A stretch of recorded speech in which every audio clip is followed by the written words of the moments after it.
If I should die, think only this of me, that there's some corner of a foreign field that is forever England.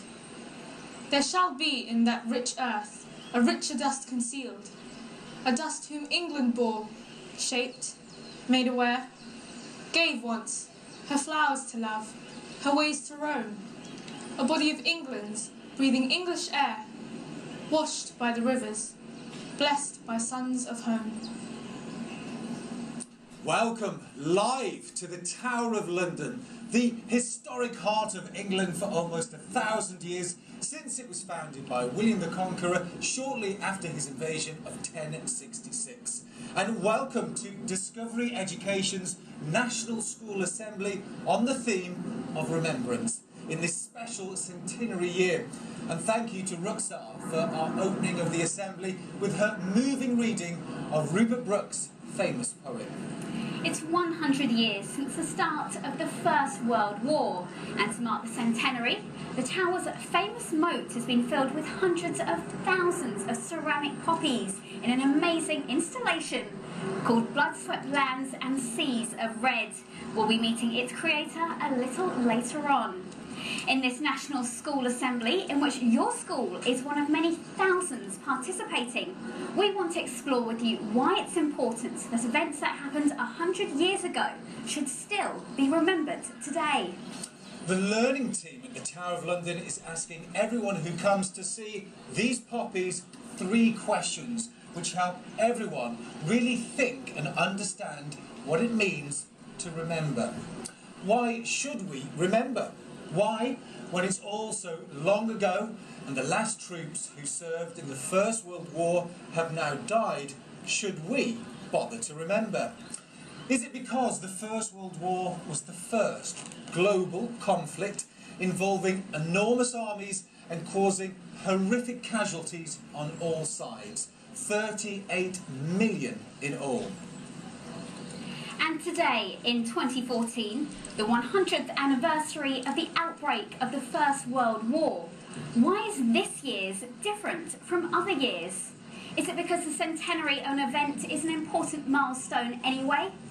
Is it because 100 years since the First World War, none of the troops are alive anymore, and the event is passing into our history?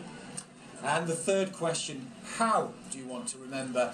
There are many ways to remember. Some are familiar, like wearing a poppy or visiting a memorial. But you could also have a discussion in class or invite ex-servicemen and women into school to talk to them about their experiences of serving in a modern war or conflict. If you'd like to volunteer, you could help the Royal British Legion in their work. They make and sell the famous poppies everyone wears and offer support to all the armed forces and their families. Some school children have been sharing their thoughts on these 3 questions. I think it's even more important to remember now that there are no survivors of the war. There are no one now that can tell us how it was like or how they felt or what happened in the war. I don't know how to feel because it's so overwhelming with so many names and you can't read out every single one. Because they're now gone, we have to put ourselves in their place and we have to try and find out what happened because there's no one there left to tell us what did happen. I don't really feel connected to the First World War because it's a different time. I think it should be remembered as something that never should have happened. If you reach 100 years in your life, then it's an achievement. I think it's more the milestone of saying this is how the war has changed all of our lives. I think there's a connection between the men and women serving now to those who fought in World War I. It means that they didn't die in vain, that they're still being remembered and commemorated for their service. Each poppy represents a soldier that died. Monuments and memorial services are like having a conversation with society about remembering the war. Some people need something smaller and more intimate to respond to. That as well as a moment of silence, there should also be a discussion so we can really reflect on what people in the war did. We should be grateful for what they did. And here are the thoughts of the First World War troops themselves in a famous soldiers' song performed here by the choir of Ark All Saints Academy, Camberwell, when this lousy war is over.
Wearing a poppy, a way of remembering people who've died in war and supporting war veterans and their families.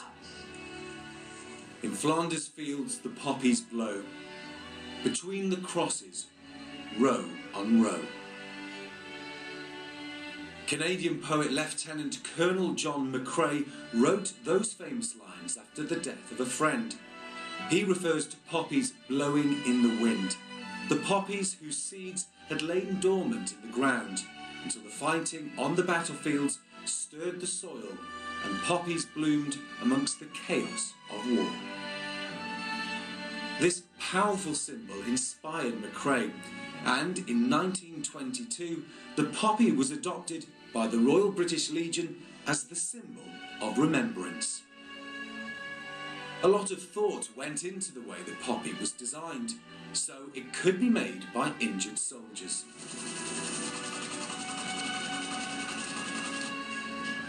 One person can make up to 3,000 poppies in a day. Some poppies are made into crosses and planted as part of fields of remembrance. In honour of the centenary of the First World War, over 45 million poppies have been made, all contributing to the Royal British Legion's campaign to support returning soldiers and their families. As famous as the Tower of London is, almost as famous are the yeoman warders who live here, guarding the tower and its special contents, the crown jewels. All the yeoman warders have had distinguished service in Her Majesty's Armed Forces. One of them is Yeoman Sergeant Crawford Butler. So it's lovely to meet you. Nice to meet you. Now, as someone who lives and works in the tower, what's it been like to see the artwork taking shape around you? It's been absolutely amazing. I actually planted the first poppy, and to see it grow into this spectacular display that you see today has been absolutely fantastic. And as a former serving soldier, what does remembrance mean to you? Well, as a former soldier, I've lost colleagues in my time in the military, and it's a way of remembering them and the sacrifice that they've made for their Queen and country. But what do you think is especially important to remember now? It's a lesson that we must never forget.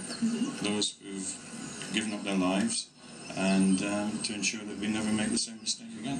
Now, the First World War seems so distant now. Why is it important we keep it fresh in our minds? Well, although it's 100 years ago, it's very important that we never forget. And you can see that every single poppy here, 888,246, represents a young life lost. We must never lose sight of that. And for the children who are studying and learning about the First World War, have you got a message for them?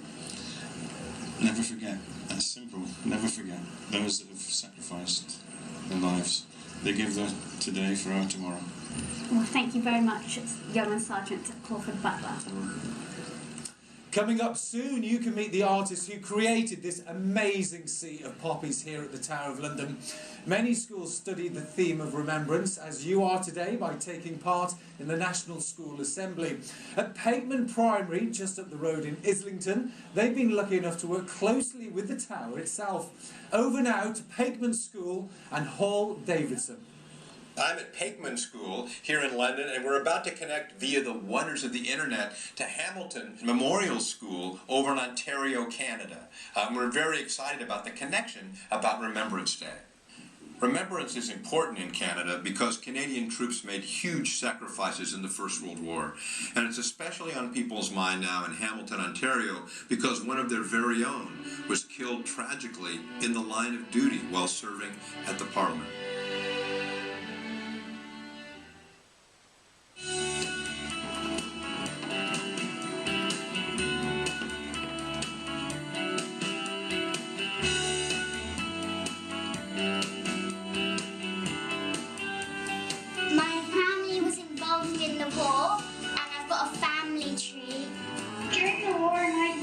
Grandfather had been in the war, so now it's like a Remembrance Day every day for me. So we ultimately want to make something, and we thought we'd make a poem, and we could do that together. But to sort of warm up, we want to start looking at some things that were very important about Remembrance Day, just kind of get in the descriptive mood. Are you with us on that? Yeah! Okay, so we have some pictures, and we hope you do too. But we have some of medals and one of a sort of a golden box. Do you have these? Yeah. The golden box was given to each soldier in the army. In the box there was a Christmas card and pieces of chocolate. Do you guys know what the two M stands for? They both stand for Mary. Now we're going to really write something together. We're looking at what's called the death penny. Do you have that one? What do you think? A death penny, and what does it mean, and what do you think about that thing? Hamza? A death penny is for the people that died in the war. If I had a death penny, I'll feel very sad. The death penny that we have is from a soldier called David Taylor. He has it because he died for freedom and honour to save his world. Your thoughts in Ontario? Do you have a real death penny in your school? And if you do, how big is it? It's the size of this. What we'd like you to do is pick the words you like, put them in order, and create a poem. A simultaneous poem written between these two countries in real time. So this may be a world's first. When they're fighting for our freedom.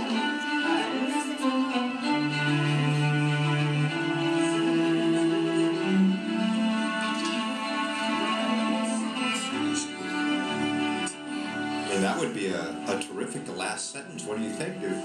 Should we stop there? Do you want to keep going? Keep going? All right, what should be next? So died for honor. Oh, I like by myself then. Where's by myself? Is by myself how we want to finish it? Is that the end? Okay. And then we're going to read this aloud to them, yeah? Okay, ready? Good? Good. So we're ready to go? I think our poem is constructed. This is a poem combining the talents of Hamilton School, Hamilton Memorial, and Pakeman. War, terrifying, really scary, died for freedom. I feel alone and scared. I have to dig a trench to hide. Upsetting, frightening, annoyed. Freedom, died for honor, by myself. Excellent work. Thank you very much. We hope you had an enjoyable time there as well. Yeah! If you'd like to replicate this activity, log on to the Discovery Education Network. If your school would like to study the First World War more closely, as Pateman Primary have done, the Tower of London has resources available free. And as part of their Why Remember campaign, they're also asking everyone to make a digital dedication on a special web page. A picture of the tower made up of 100,000 pixels, each one waiting to be covered by a dedication or an artwork. And they're encouraging schools to take part in fundraising days, collecting money for 6 charities which work tirelessly to help support serving and former armed forces personnel and their families. You can see the names of all 6 on the screen now. All do worthy and important work which ensure that the work of remembrance doesn't last a day but throughout the year. And there are many free resources and a fundraising pack available from the Tower of London's website as well.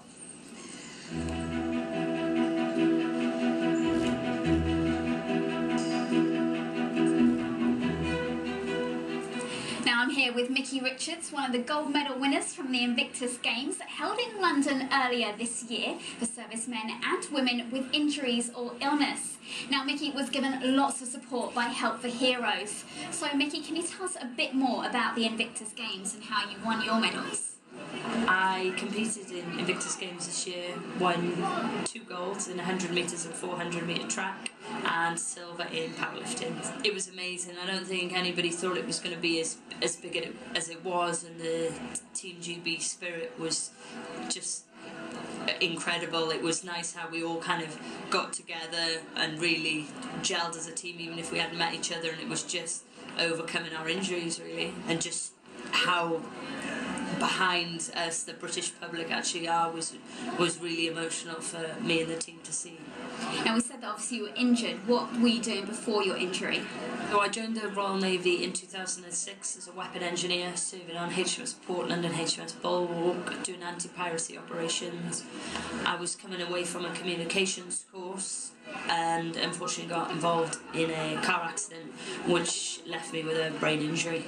And then how did you get involved in the Invictus Games? After my car accident, everything you kind of take for granted with walking, talking, I couldn't do anymore. So with the help of Help for Heroes, they got me back on my feet and actually taught me how to run, and I got into sprinting through Wounded Warrior, which is the American equivalent of Invictus Games, which Prince Harry brought over here, and that was me. I just started sprinting and winning medals. Now, as someone who served, what does remembrance mean to you? Remembrance means to me never forgetting the past and those who gave the ultimate sacrifice and lost their lives during both World Wars and recent conflicts as well. I think people need to remember how different this country could be if we hadn't gone to those wars. This amazing field of poppies has been planted by a volunteer army of 16,000 strong and has captured the imagination of people across the world. There's a poppy for every one of the 888,246 British and colonial military lives lost in the First World War. And the creator of this magnificent artwork is the ceramic artist Paul Cummins. Welcome to our assembly, Paul. Thank you very much for letting us get this close to the poppies. I'm not sure everybody can. Thank you. The initial inspiration that you had for this installation, how close is it to what you had? It's getting there. The big thing is the volunteers putting them in, because they do exactly what they want to when they want to do it. So that's a bit odd. Well, I can only imagine you must have an eagle's eye view to put this all together in the first place. Yeah, there's me and a gentleman called Tom Piper. Tom Piper sort of stage designed it. I came with the idea, made them, and this is what we've come up with. And how close is the inspiration that you originally had in your head to this magnificent thing that we're seeing now? It's getting quite close. With basically the lines of blood, sweat, lands and seas of red, which is literally hopefully what it represents, and people have just taken it to heart. Have you had a personal connection to remembrance yourself? I have a few members of my family from the First World War who died, and I have a couple of uncles who were in Northern Ireland. So it's very emotionally connected to you as well? Yeah. What's the most surprising thing that's come out of this whole creation for you? Stories of people and the millions of people who come to see it. That wasn't expected by me. Did you think it would reach as far as it has around the world? No. don't think anybody did. So what kind of things are people saying to you when they come up to you? And they're literally telling me their stories and how happy they are something's here, and what they personally mean to them, because they've been able to tell their adults to their children, and it's just been mixing throughout the whole world. It's an artistic interpretation, but there must be also a level of responsibility to you, because each one of these flowers represents somebody's family member. Yeah, the people who are making all this lot are really quite passionate that they actually look like they're meant to, and they don't break any. They get quite upset if they break one to replace it. Well, there's been so much comment from the Prime Minister to people on the street about what should happen to these poppies. What was the original idea for you, and what's going to actually take place? The original idea was for me is them to come here, people to get them, to close the circle, because a lot of them who bought them are literally family members, so it brings them back home. The reality, most of them have done this. There's the waif behind me in the window the government's bought to tour around the country basically and find a home for it eventually. Where would you like to see it as a home? I'd literally like it to carry on touring, but basically it's going to go to probably one of the war museums. Out of all the people that have been here to see it, who stuck out to you as somebody that's pretty remarkable, or they've said something amazing to you? It literally is the volunteers. There's so many of them and so many stories, and they can relate to each other. It sort of brought everyone together as a little community. So what's next for you? A lie-in? We'll see. There's things to do. I'm looking around here and the scale of this. How do you actually get that inside your head to put it down on paper and make it work? For me, it's the task of making them and the actual colour. The colour's brought it to life for me more than anything else, because it's literally a sea of red. Yeah. And the damage of any of these? Somebody was saying that if they stay out here any longer, because it's getting colder, the ceramic, they will crack. I believe they won't. They'll be fine for now. They're not dishwasher proof? No. No. Paul, it's been really moving to be here, and you can just see people walking past now, that there's a reverence that takes place as soon as they see it. Is that touching to you, that you've had that impact on people?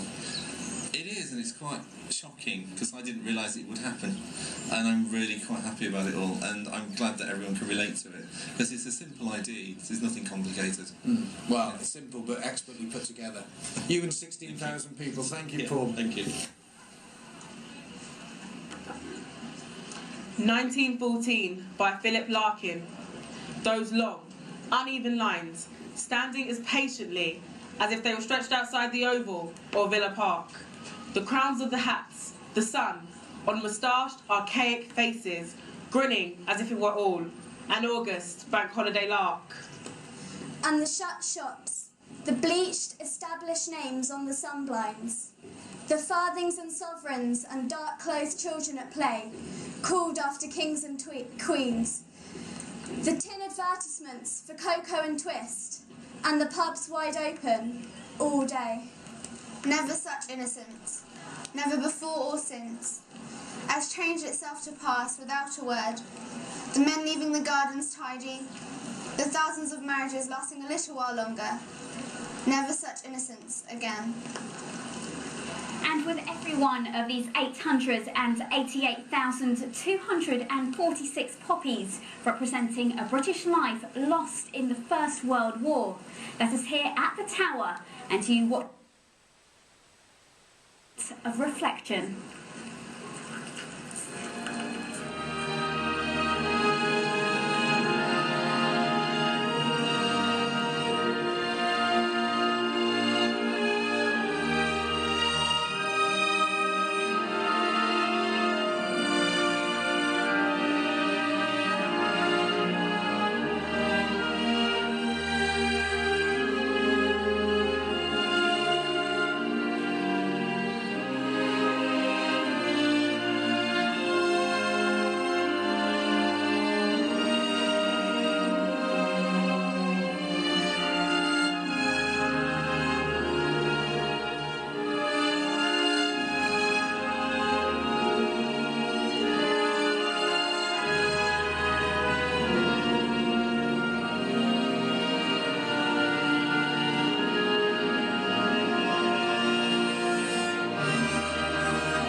No piggyback for Freddie. No husband for Jill. No shopkeeper for Eddie's stall. No fireman for Will. For Kate, no bedtime story. No last farewell for Jen. They raise the dead in glory, but they won't come back again. The small red flower won't bring them back, and the dead can't feel respected. They're just cemented in the cold, hard ground and know that they are remembered.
Almost the end of our National School Assembly. Thank you for watching and for taking part, and we hope you found it helped you and your school focus on the question, why remember? Tomorrow's Day, the 11th day of the 11th month, when in 1918 the guns finally fell silent after 4 years of fighting and human slaughter. And tomorrow, the final poppy will be planted here in the moat. It will complete the most dramatic war memorial of our time, one that helps everyone who sees it reflect on the sacrifices made during the First World War and the importance, even 100 years later, of remembrance. We end our assembly here in the rain with the playing of the last post, the traditional salute to the fallen. And we ask everyone watching in school to show their respects by please standing up now. Goodbye.